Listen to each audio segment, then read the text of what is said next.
That song is called Believe the Story.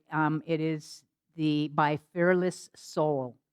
And it is the absolutely perfect song for today's talk. So, so much so that I'm going to go over some of these lyrics with you. You've heard it with the music, but they're so strong. So you have to believe in yourself. You have to believe in your ability. You are capable of anything. You can achieve any dream. Question: do you believe that you can achieve any dream? Or you can go, well, I can maybe these dreams, but not those ones. Those are too much. What I want you to know is that last week we did a talk and it was entitled Beyond.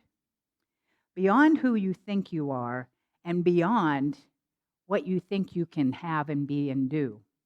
We've been studying the 5 unity principles, which are universal principles. And a principle is basically a rule or a law that works all the time.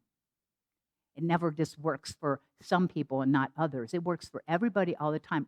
Universal laws and principles.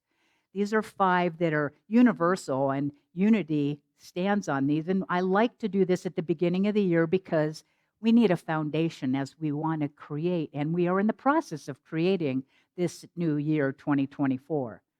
So in that process, we are studying these 5 principles. And there is a book that is entitled what? Oh, you've heard of it. The 5 Principles by Ellen Davenport. And it's a small book, but it is powerful, and it really succinctly tells you what these 5 principles are. How many of you have got the book out or bought the book and are reading it? Some of you, good. All right, there's more this week than last week. And by the way, I know some of you tried to buy the book last week. I'm pretty sure Wanda has them here, and they're in the bookstore. So you can also order them through the bookstore app as well. So the first principle is what? God is all, the divine, whatever name you call this thing called life, spirit, the divine, the universal love, its consciousness. It is all that is seen and unseen. It is the source of all that is seen and unseen. So recognizing the principle that spirit, the divine, is big and it's everywhere present, we go to principle number 2, which is what? What was that?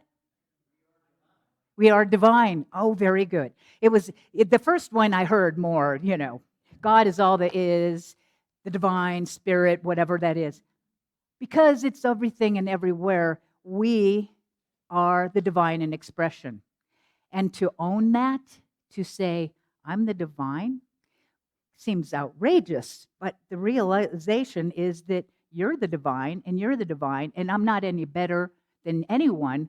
We're equally divine beings, every single one of us. And when we think and know and accept that for ourselves, then we can dream. We can dream bigger. Those things that you think are impossible, for you, maybe they are, but for the divine that you are, nothing is impossible with spirit. And when you get that there is something bigger inside of me that can create and do things that seem impossible, that's when, as Martin Luther King, he was dreaming the impossible dream. And what I want to bring to your attention again is that what if your desires and your dreams aren't even yours? And I'm like, what? No, a desire actually means of the Father, of the Spirit, of the divine. So every desire you have is really Spirit's desire to express or to have, to feel and be whatever it is by means of you. That just changes the whole picture for me. It's like, oh, so the dreams, the visions, the desires are God's desires. Spirit's desires to have that experience by means of me. I don't want to deny Spirit its desires or its dreams. So I believe that everything with Spirit is possible. And that's where we're going to go into principle number 3 just a moment. So, with that said, the lyrics now go to, please don't limit yourself. Don't live your life limited. It's not all sadness and misery. Life's a challenge, but you will succeed. Take control of how you feel in every circumstance. Work on yourself daily. Your story is far from done. The best is yet to come. And don't you love hearing that? The best is yet to come. Do you like hearing that? I thought so. I did. Now, the question is, the best is yet to come. Do you believe that? 100%. Oh, excellent. Okay, now you're getting it. Oh, I'm like, yeah, because it's all about the energy. Could go, yes, I believe it. It's like, no, the universe responds to our energy. It is an energetic. Everything is energy. And we get to do work with the energy. So, here's the chorus. To achieve, you must what? Excellent. You must believe you can live out all your dreams, because they're not even your dreams. Persevere, you'll make it through. What you need is all in you. Where is it? In me, in you. When you believe, you will achieve. You can live out all your dreams. It's about time you knew the truth. You've got the power all in you. You have the power. And what is that power? That power is creative power. Creative power is the title of today's talk, and your creative power is actually principle number 3 in the 5 principles. So you have this creative power. We're made in the image and likeness. We've already established I'm a divine being. Spirit creates and is always creating. You may not think yourself as creative, but the truth is we're creating 24/7 by how we think. Creation is not just art. It happens to be this universal law and principle is we are creating by what we're thinking, what we're feeling, and what we believe. Ellen Davenport says, principle number 3, our thoughts, feelings, and beliefs have the power to create our reality. And while I think of it as co-creating with God, the law also works for those that don't even have a concept of God. Like any universal law, it is in the effect for everyone the same way all the time. So co-creating with God, that's what she calls this chapter, and I actually don't agree with co-creating with God. Reason why is when I say I'm co-creating with, it sounds like I'm separate from the divine. So I would change that title to creating as the divine I am. Because the divine I am is the one creating. And we are creating 24/7 by what we're thinking and feeling and believing. She says the creative power of our thoughts has been called the law of attraction, the law of mind, science of mind, the art of allowing, and many of you have heard of the secret. It is a spiritual principle that governs our lives, whether we know it or not, whether we even believe it or not. It's universal. And the thing is we don't know that this is a law, that we're creating our stuff by what we're thinking, then we can just go, Ernest Holmes says, willy-nilly. Just, I don't know. But once you know that your thoughts are creative, as she says, we are creating with every thought and feeling. When I first heard this in 1995, when I started attending a New Thought church in Huntington Beach, California, I got really concerned. I'm creating with my every thought and every feeling. I was like, uh-oh, I'm in trouble, right? Because if I'm thinking low vibrational thoughts and feelings, I'm creating my stuff. I was concerned. However, I also then learned it is the tendency of my thought. How frequently am I energizing that thought or spending my time thinking about what I don't want? And that's so easy to look at what I don't want versus what I do. Now, the good thing is it's good that we don't actually create with every thought we think, correct? Because we would, it would be, no, we're not going there.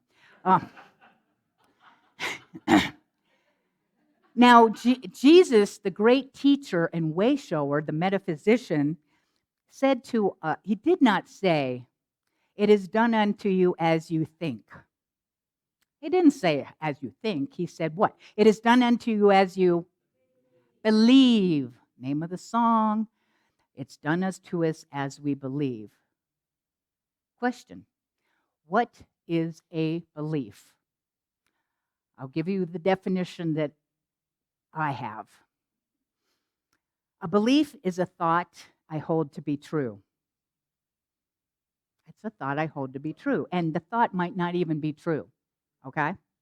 So the thing is we're born and we don't have, quote, beliefs, but we're imprinted upon by our parents, our families, our society, by the government where we live, by our culture, by our religions.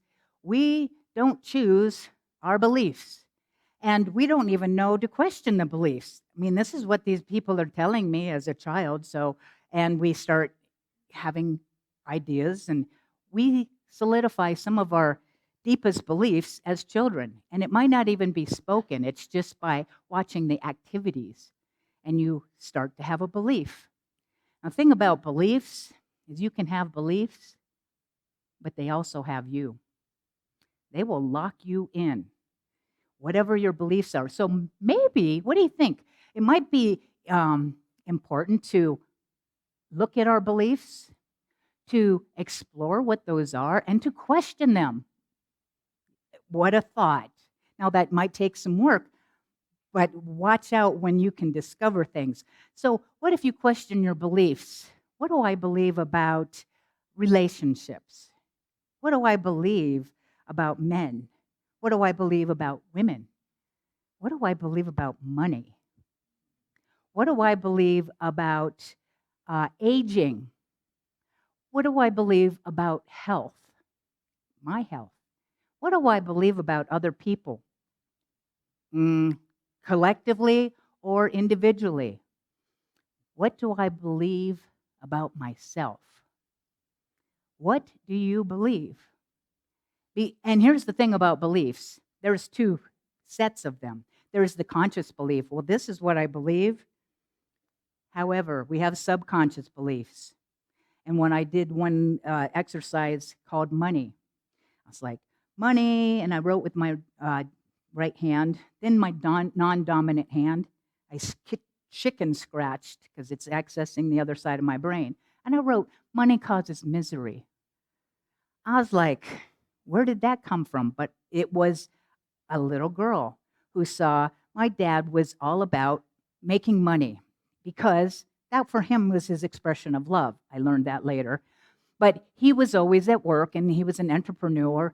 And then, so he was kind of gone. And then mom was raising 3 kids and she didn't really have a partner. She was kind of solo in that experience. And she seemed miserable. So subconsciously, as a little girl, there's a part of me that went, money causes misery. Do I want to be miserable? No. Now, I didn't even know this was a belief until I looked at it and questioned it. And then I went, I'm not going to be miserable. I'm not going to have lots of money. Well, I was struggling. I couldn't even make paycheck to paycheck. Once I got brought this subconscious belief to the surface, I could say, well, what's the truth?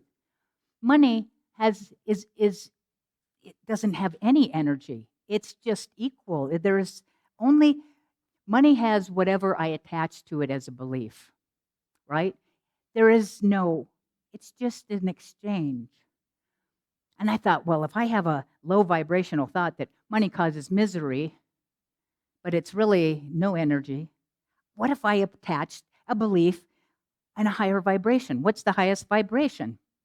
For me, was love. I said, okay, so money is green love. And because I wanted to imprint that, because I wanted to become a belief, I went to the CVS.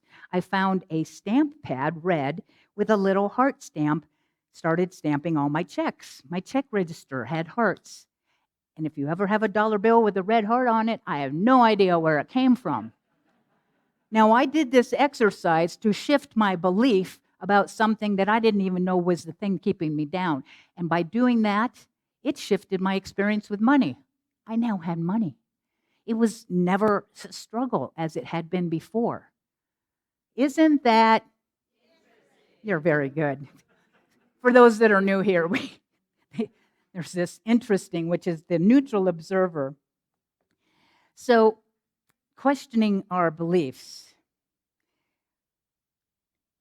I think it's important, and it's done unto us as we believe. Now, would you like to know, besides examining your beliefs, would you like to know how you can create? The good news is you can create a new belief, right?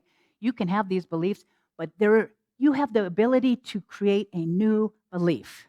Would you like to know how? What was that? Oh, very good. So what you can do is, it's easy to know what you don't want. Most of us are like, I don't want to be having an illness. I don't want to be lonely. I don't want to be broke. I don't want to have less money. I don't want. It's very easy in our world to have that kind of thinking, what we don't want. So you need to identify what it is you don't want. Where do you have longing? You long for something greater. Where do you have discontent? Once you get that, then we take that and we switch it. What would you like to have instead? I'd like to have vibrant health, the love of my life. I would love to have time and money freedom. I would love. And so the words, I never ask anybody what they want. God is not on the want channel. What would you love? What would you love? Mary Morrissey, who I'm teaching, well, she's teaching the course that we've started. We're starting week 3. Mary Morrissey, one of the all-time master teachers on the planet. She's like a Wayne Dyer and a Deepak Chopra teaching these universal principles. So we're in this class, and she is teaching us about these principles and how it is done unto us as we believe. And she always, always, always says, what would you love? What would you love? Now, some of you are in the class. Excellent. Those that aren't, I'm going to share this with you because I don't want you to miss out. Your homework for this week is, what would I love? To ask yourself, what would I love for my health? What would I love in my relationships?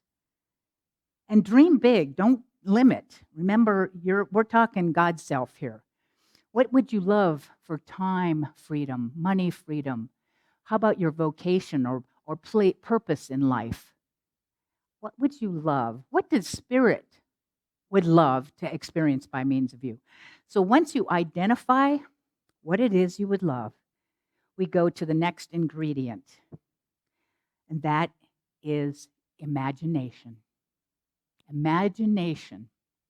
Now, Charles Fillmore, co-founder of Unity, he studied the Bible from a metaphysical point of view, and he saw every person, place, situation, story as actually an aspect of ourselves, if we're willing to go there. He studied the 12 disciples, and his understanding was each of them had a specific ability, and he calls it powers, 12 powers. So in those 12 powers, which I shared 2 years ago, every month I chose a power for us to look at, to know about for ourselves, and how we can use that power to empower us to create the best year ever. So I always like to start with the power called imagination in January because it's the time to start to dream. Without a dream and a vision, people will perish. Be willing to have a dream. And you know the greatest nation there is the imagination. Did you know that? I mean, you can go anywhere, do anything in the world of imagination. So in this book, which you're all going to be happily to get or find in the bookshelf, it's called Divine Audacity by Linda Martella Whitsett. She talks about these 12 powers, and she breaks down each power into 3 components. For imagination, she breaks it down into conception, the second one is vision, and the third one is embodiment. So I'm going to share what she says about imagination. It is the powerful capacity to picture what can be. And by holding that idea and developing it until we feel its effects when it's not even manifest, to live into the idea that will essentially become our reality. Imagination is our primary power because it's essential for the cultivation of all of our dreams. So conception is when there's that seed of thought. Wayne Dyer says that there is the sea of infinite possibilities. You know, everything in the sea of infinite possibilities is in the air that we're breathing. It's everywhere. When you have a thought, where does it come from? It's in the sea of possibilities. So to conceive is actually to grasp an idea, because everything that is in the sea of possibilities, even though it might seem impossible, because it's a thought that you can pick up from the sea, it can be the reality. So you get to choose what you're going to. You might have a thought and you're like, oh, that's a negative thought. Do I want to entertain it or dismiss it and have a different thought? She says, consider the value of understanding that everything you could ever conceive, every fresh and new idea, originates in the one mind. If you can conceive it, it already exists. Okay? Whether it seems possible or impossible, it must be possible because it is derived from the unified field of intelligence. So we can tap in, and this is where we have choice. We have choice. We get to choose what we're thinking about. You all know what this is, right? It's a remote. Bing. So, I don't know what you thought it was. Never mind. This is a remote control, and I can see my TV, and I can go, and the TV of your mind. See, we think in pictures. The TV of your mind, is it on CNN? Constant negative news? And, oh, there's that negative news again. What if you picked up the remote and said, I'm changing it. I want to go to the Discovery Channel, the Love Channel, whatever channel you want to go. You get to change. You have the choice to entertain the thoughts that are either going to bring you down or lift you up. Now, when you have a negative thought, all you can just go is cancel, cancel, keep moving. What is a better thought? I am choosing. That is what she talks about in the 5 principles. Choice. You get to choose. Our greatest power is choice. So conceive. That is to, again, identify what you would love. The next component of imagination is the vision.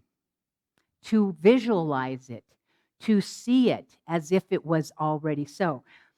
But it's not just to vision and see it, it's to feel it. Feeling is the key, because a belief is not just a thought. A belief is a thought connected to some feeling, this is the energy center where your heart is beating. The emotion is what adds to the thought to create a belief. So I like to say, instead of visualization, feelization. Okay? Feelization. To feel it as if it was already so. Okay? You got to use that imagination. What does it feel like, look like, smell like? That is what we're going into in our Prosperity Plus 3 class as we empower our vision.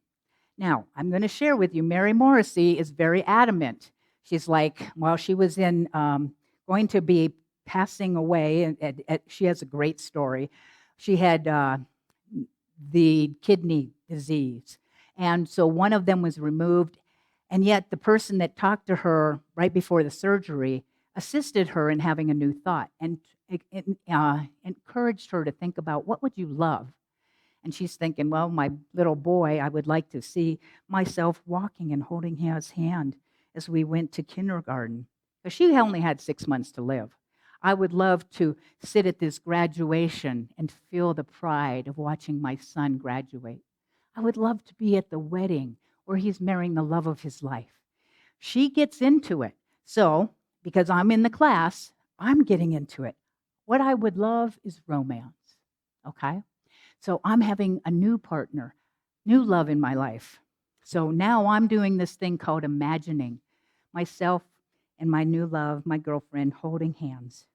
And then there's snuggles, and there's laughter, and there's all these fun things that we're doing together. Now I'm imagining it and feeling it because it's all about my feeling.